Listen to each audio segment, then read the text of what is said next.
বাংলাদেশের মতো দুর্যোগপ্রবণ দেশের জন্য নিরবচ্ছিন্ন ইন্টারনেট সংযোগ জরুরি, বললেন প্রধান উপদেষ্টা। বিএনপি এখনো অন্তর্বর্তী সরকারের প্রতি আস্থা রেখেছে, জানালেন জয়নুল আবদিন ফারুক।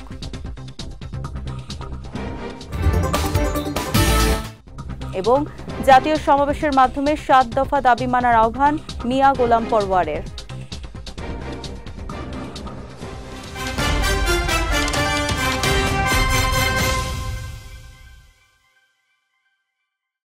আসসালামু আলাইকুম।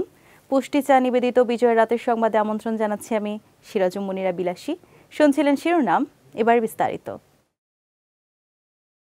বাংলাদেশে স্টারলিংক কার্যক্রম সফলভাবে চালু করতে সরকারের কর্মকর্তাদের সমন্বিত প্রচেষ্টার ভূয়সী প্রশংসা করেছেন ঢাকা সফরে আসা স্পেস এক্সের ভাইস প্রেসিডেন্ট লরেন ড্রেয়ার। আজ রাষ্ট্রীয় অতিথি ভবন যমুনায় প্রধান উপদেষ্টা ডক্টর মোহাম্মদ ইউনূসের সঙ্গে বৈঠককালে তিনি এ প্রশংসা করেন। ড্রেয়ার বলেন, স্পেস এক্স ১৫০টি দেশ এবং অঞ্চলে কাজ করে, তবে বাংলাদেশের মতো এত দক্ষতা এবং সিদ্ধান্তমূলক মনোভাব অন্য কোথাও দেখেনি কোম্পানিটি। এ সময় স্পেস এক্সের ভাইস প্রেসিডেন্টকে বাংলাদেশে স্বাগত জানিয়ে প্রধান উপদেষ্টা বলেন, বাংলাদেশের মতো বন্যা ও জলাবদ্ধতা চ্যালেঞ্জ করা দেশের জন্য নির্ভরযোগ্য প্রযুক্তির মাধ্যমে সংযোগ রক্ষা করা অত্যন্ত জরুরি। বৈঠকে স্পেস এক্সের global engagement consultant Richard Griffiths, জাতীয় নিরাপত্তা উপদেষ্টা ডক্টর খলিলুর রহমান, ডাক, টেলিযোগাযোগ ও তথ্য প্রযুক্তি মন্ত্রণালয়ের প্রধান উপদেষ্টার বিশেষ সহকারী ফয়েজ আহমদ তৈয়ব সহ সংশ্লিষ্টরা উপস্থিত ছিলেন। বিএনপি এখনো অন্তর্বর্তী সরকারের প্রতি আস্থা রেখেছে বলে জানিয়েছেন বিএনপি চেয়ারপারসনের উপদেষ্টা জয়নুল আবদিন ফারুক। আজ জাতীয় প্রেস ক্লাবের সামনে জাতীয়তাবাদী মোটর চালক দলের মানববন্ধনে প্রধান অতিথির বক্তব্যে তিনি এই কথা জানান। ফারুক বলেন, দেশে নির্বাচন ব্যাহত করার ষড়যন্ত্র শুরু হয়েছে এবং সেই ষড়যন্ত্রের মূল হোতারা কারা তা এখন দেশের মানুষ জানে।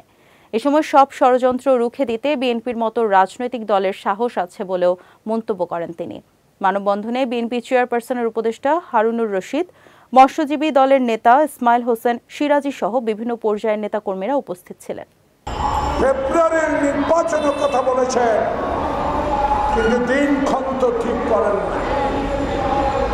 তাহলে দিনক্ষণ ঠিক করার জন্য যে অপেক্ষা, সে অপেক্ষার কারণ হলো গোপালগঞ্জে নৃশংস অত্যাচার, অবিচার। তাই আজকে আমরা আপনার উপরে ভরসা রেখেছি, ভরসা আল্লাহর উপর রেখেছি, আপনাকেও সমর্থন দিচ্ছি। এখনো সমর্থন প্রত্যাহার করে নিয়ে নেয়, এখনো আশার আলো। আপনি গণতন্ত্র ফিরিয়ে দিবেন, বাংলাদেশের মানুষের ভোটাধিকার ফিরিয়ে দিবেন, বাংলাদেশের মানুষকে অন্তত 2 বেলা পেট ভরে ভাত খাওয়ার ব্যবস্থা করে দিবেন, আর রাজপথে মিছিলের প্রয়োজন হবে না। আসন্ন জাতীয় সমাবেশের মাধ্যমে জুলাই গণহত্যার দৃশ্যমান বিচার ও লেভেল প্লেয়িং ফিল্ড নিশ্চিত সহ ৭ দফা দাবি সরকার মেনে নেবে বলে আশা প্রকাশ করেছেন জামায়াতে ইসলামের সেক্রেটারি জেনারেল মিয়া গোলাম পরওয়ার। বিকেলে রাজধানীর সোহরাওয়ার্দী উদ্যানে সমাবেশস্থল পরিদর্শন শেষে সাংবাদিকদের সঙ্গে আলাপকালে তিনি আশা প্রকাশ করেন। বলেন, সমাবেশকে কেন্দ্র করে লাখো মানুষ রাজধানীতে প্রবেশের কারণে জনদুর্ভোগ তৈরি হতে পারে, তবে দুর্ভোগ যতটা সম্ভব কমাতে দলের পক্ষ থেকে নানা প্রস্তুতি নেওয়া হয়েছে। এ সময় জাতীয় সমাবেশ সফল করার লক্ষ্যে রাজধানীবাসীর কাছে সহযোগিতা চাওয়ার পাশাপাশি সাময়িক অসুবিধার জন্য দুঃখ প্রকাশ করেন মিয়া গোলাম পরওয়ার। আমাদের রাজধানীতে যে লক্ষ লক্ষ লোক প্রবেশ করবে তাতে কিছু যানজট হবে, সাময়িক কিছু জনদুর্ভোগ হতে পারে। এজন্য আমরা রাজধানী ঢাকাবাসীর কাছে এবং দেশবাসীর বিভিন্ন সড়কে, রেলপথে যেসব যানজট এবং কিছুটা কষ্ট হবে, আমাদের সম্মানিত আমিরে জামাতের পক্ষ থেকে আমি রাজধানীবাসী এবং দেশবাসীর কাছে অগ্রিম ক্ষমা প্রার্থনা করছি। এই কষ্ট দেশের স্বার্থে, জনগণের স্বার্থে আমরা যেমন অতীতে অনেক কষ্ট করেছি, আশা করি আল্লাহর আস্তে আপনারা এই কষ্টটা মেনে নেবেন, আমাদের এই অনিচ্ছাকৃত ভুল ত্রুটি এবং অবস্থাটাকে ক্ষমা সুন্দর দৃষ্টিতে দেখবেন। ২০০৮ সালে নির্বাচনে শেখ হাসিনার হলফনামায় সম্পদের তথ্য গোপনের অভিযোগ তুলেছে দুর্নীতি দমন কমিশন দুদক। তবে নির্বাচন কমিশন বলছে এই অভিযোগে আইনগত পদক্ষেপ নেওয়ার কোনো সুযোগ নেই। আজ নির্বাচন কমিশন সচিবালয়ের সিনিয়র সচিব আখতার আহমেদ এ তথ্য জানান। কারণ হিসেবে ইসি জানিয়েছে, গণপ্রতিনিধিত্ব আদেশে এমন অভিযোগে ব্যবস্থা নেওয়ার বিধান নেই। এ বিষয়ে ইসি সচিব বলেছেন, দুদকের চিঠির জবাব দেওয়া হয়েছে। ইসি জানিয়েছে, আরপিওতে এই ধরনের কোনো প্রভিশন নেই বলে চিঠিতে জানানো হয়েছে। এর আগে গত 22 মে দুদকের তরফ থেকে নির্বাচন কমিশন সচিবকে পাঠানো চিঠিতে শেখ হাসিনার নামে 2008 সালে ইসিতে দাখিলকৃত হলফনামায় অসত্য তথ্য প্রদানের অভিযোগ আনা হয়। দীর্ঘ সময় পর বাজারে ফের ঊর্ধ্বমুখী পেঁয়াজের দাম। এছাড়াও বেড়েছে ব্রয়লার মুরগির দামও। পাশাপাশি 2 সপ্তাহ ধরে বৃষ্টির কারণে সরবরাহ কম থাকায় বাড়তি দামে বিক্রি হচ্ছে সবজি। বিক্রেতাদের দাবি, সিন্ডিকেট ও সরবরাহ কম থাকায় দাম এমন ঊর্ধ্বমুখী। রাসুল রিফাতের ছবিতে শায়ন সাব্বিরের রিপোর্ট। প্রায় 2 মাস পর হঠাৎ করেই ঊর্ধ্বমুখী পেঁয়াজের বাজার। সপ্তাহের ব্যবধানে বাজারে মানভেদে কেজিতে 5 থেকে 10 টাকা বেড়েছে পেঁয়াজের দাম। পাশাপাশি টানা বৃষ্টির প্রভাবে সবজির সরবরাহে বেশ কিছুদিন ধরে হেরফের হচ্ছে। এদিকে আমদানির প্রভাবে সামান্য দাম কমলেও এখনও চড়া দামে বিক্রি হচ্ছে কাঁচামরিচ। প্রতি কেজি কাঁচামরিচ বিক্রি হচ্ছে 240 থেকে 260 টাকায়, যা সপ্তাহখানেক আগে ছিল 300 টাকা। এদিকে বরাবরের মতোই ক্রেতাদের অভিযোগ, নিত্যপণ্যের দাম এখনও বাড়তি। অন্যদিকে বিক্রেতাদের মুখে সেই চিরচেনা বুলি, সিন্ডিকেট আর সরবরাহ কম, এ অজুহাতেই দাম বাড়ছে নিত্যপণ্যের।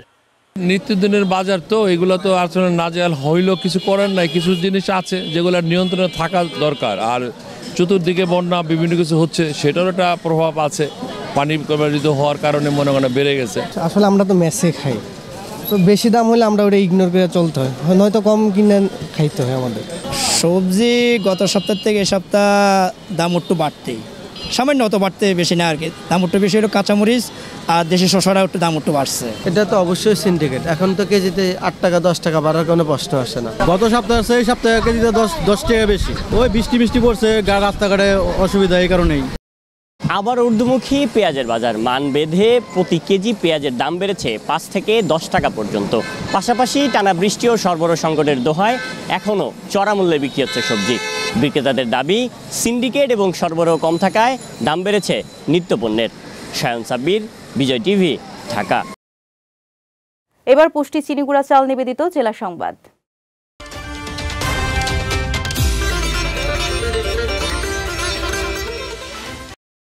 দেশে অপরাধের মাত্রা কমছে না উল্লেখ করে এত অপরাধ প্রবণতা পৃথিবীর কোনো দেশে নেই বলে মন্তব্য করেছেন ধর্ম উপদেষ্টা আফম খালিদ হোসেন। আজ খুলনা বিভাগীয় ইমাম সম্মেলনের প্রধান অতিথির বক্তব্যে তিনি এ মন্তব্য করেন। বলেন, সমাজে অপরাধ রোধে ধর্মীয় অনুশাসন ও নৈতিকতা চর্চার বিকল্প নেই। সমাজে স্বচ্ছতা, জবাবদিহিতা ও মানবিকতা প্রতিষ্ঠিত হলে অপরাধ প্রবণতা কমে যাবে। উল্লেখ করে উপদেষ্টা আরও বলেন, সকল মসজিদের সভাপতি হবে প্রশাসনের কর্মকর্তারা। এছাড়া জনবান্ধব বিষয়গুলো নিয়ে কথা বলার জন্য ইমামদের প্রতি আহ্বান জানান ধর্ম উপদেষ্টা। সভা শেষে নগরীর নূর নগরে মেট্রোপলিটন মডেল মসজিদ ও ইসলামিক সাংস্কৃতিক কেন্দ্র উদ্বোধন করেন তিনি। এ সময় ইসলামিক ফাউন্ডেশনের মহাপরিচালক আব্দুস সালাম খান, বিভাগীয় কমিশনার মোহাম্মদ ফিরোজ সরকার সহ অনেকে উপস্থিত ছিলেন। সুষ্ঠু নির্বাচনের মধ্য দিয়ে গণতন্ত্রের চূড়ান্ত বিজয় হলেই জুলাই শহীদদের আত্মা শান্তি পাবে বলে মন্তব্য করেছেন বিএনপির যুগ্ম মহাসচিব খায়রুল কবির খোকন। সকালে নরসিংদীর চিনিশপুরে জুলাই আন্দোলনে জেলার প্রথম শহীদ তাহমিদের কবরে ফুল দিয়ে শ্রদ্ধা নিবেদন শেষে আয়োজিত স্মরণ সভায় তিনি এ মন্তব্য করেন।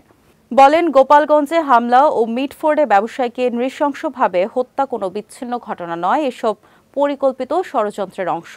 তাহমিদদের মতো শহীদদের রক্তে অর্জিত পরিবেশকে ষড়যন্ত্রকারীরা ভিন্ন খাতে প্রবাহিত করার চেষ্টা করছে।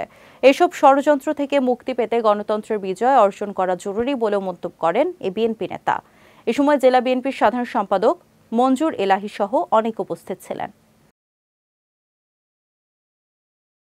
গোপালগঞ্জে জাতীয় নাগরিক পার্টির সমাবেশ ঘিরে হামলা, সংঘর্ষ ও সহিংসতার ঘটনায় জারি করা কারফিউয়ের সময় আবারও বাড়ানো হয়েছে। এক বিবৃতিতে জেলা প্রশাসন জানিয়েছে, চলমান কারফিউ আগামীকাল সকাল 6টা পর্যন্ত বহাল থাকবে। এদিকে এনসিপির জুলাই পদযাত্রা ঘিরে হামলার ঘটনায় নিষিদ্ধ ঘোষিত ছাত্রলীগের জেলা সভাপতি নিউটন মোল্লা ও সাধারণ সম্পাদক আতাউর রহমান সহ 75 জনের নাম উল্লেখ সহ অজ্ঞাত আরও 400 থেকে 500 জনকে আসামি করে মামলা করা হয়েছে। গোপালগঞ্জ গোপীনাথপুর পুলিশ ফাঁড়ির পরিদর্শক আহমদ বিশ্বাস বাদী হয়ে মামলাটি করেছেন। অন্যদিকে হামলা ও অগ্নিসংযোগের ঘটনায় আজ সকাল পর্যন্ত ৪৫ জনকে আটক করেছে যৌথ বাহিনী। এছাড়া গত ১৬ জুলাই গোপালগঞ্জে সহিংসতার ঘটনায় এখন পর্যন্ত ৫ জনের মৃত্যু হয়েছে। যাচ্ছি পুষ্টি ড্রিঙ্কিং ওয়াটার নিবেদিত খেলার সংবাদে।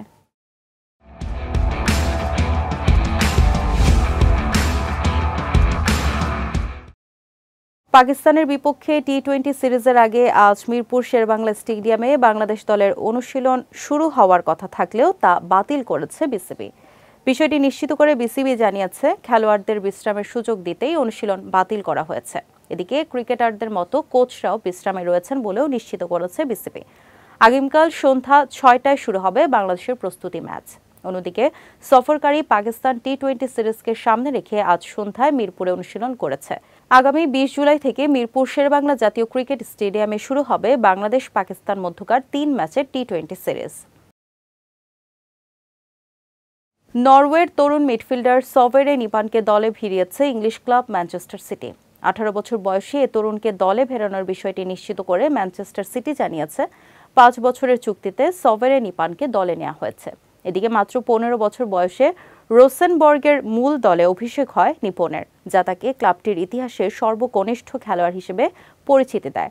এর ১ বছর পর ১৬ বছর বয়সে তিনি ক্লাবটির সর্বকনিষ্ঠ গোলদাতাও হয়ে ওঠেন। এখন পর্যন্ত রোসেনবর্গের হয়ে ৭০টি ম্যাচ খেলে ১৪টি গোল ও ১১টি অ্যাসিস্ট করেছেন সভেরে। এবার সিটিতে যোগ দিয়ে দারুণ রোমাঞ্চিত এ তরুণ মিডফিল্ডার। পুষ্টি চা নিবেদিত বিজয়ের রাতের সংবাদ শেষ করার আগে শিরোনামগুলো দেখে নিচ্ছে আরও একবার।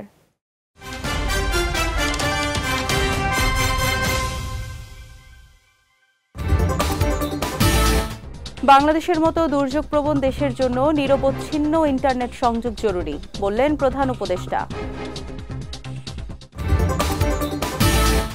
বিএনপি এখনো অন্তর্বর্তী সরকারের প্রতি আস্থা রেখেছে, জানালেন জয়নুল আবদিন ফারুক।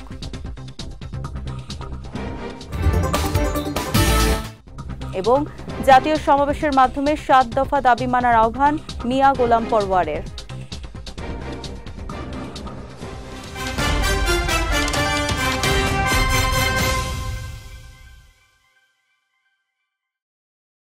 বিজয় রাতের সংবাদ শেষে আজকের মতো আমি সিরাজুম মুনিরা বিলাসী আপনাদের কাছ থেকে বিদায় নিচ্ছি। আগামীকাল একই সময় নতুন সব খবর দেখতে চোখ রাখুন বিজয় টিভিতে। এছাড়াও আজকের বিজয়ের রাতের সংবাদের ভিডিও দেখতে পারেন আমাদের ইউটিউব এবং ফেসবুক পেজে। আমাদের ইউটিউব হলো youtube.com/BJTV অফিসিয়াল এবং আমাদের ফেসবুক পেজ হলো facebook.com/BJTV লিমিটেড। এতক্ষণ সঙ্গে থাকার জন্য ধন্যবাদ সবাইকে।